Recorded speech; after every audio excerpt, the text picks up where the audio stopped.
Rice ceremony ব্লগের part 3টা আসতে একটু লেট হয়ে গেল, তবে বাকি যে পার্টগুলো আছে ওগুলো সব তাড়াতাড়ি আসবে, পরপর আসবে। তো এদিন সকালটা খুব সকালেই শুরু হয়েছিল, আর এদিকে ব্রাহ্মণ চলে এসছে, নারায়ণ পুজো আর বিধিটা হচ্ছে ওদিকে, আর এদিকে সবাই জল ভরতে যাবে। সবাই মিলে প্রচুর আনন্দ হয়েছে, আর সকলেই এসেছিল, খুব ভালো লেগেছে আমার।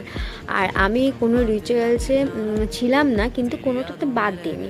তবে জানো তো, খুব একটা ভিডিও করে উঠতে পারিনি আমি সেইভাবে তোমাদের সাথে প্রপারভাবে কী কী রিচুয়ালস হয়েছে না হয়েছে এগুলো কিচ্ছু শেয়ার করতে পারিনি, কেননা বলেছি আগে, যেহেতু আমি নিজেই ভিডিও করি, নিজেই এডিট করি, তো সেই কারণে আমি খুবই ব্যস্ত ছিলাম, যার কারণে আমি খুব একটা ভিডিও করতে পারিনি। তো এরপরে ওকে স্নান টান করিয়ে আবার ওকে নিয়ে আসা হলো প্রসাদ খাওয়ানোর জন্য।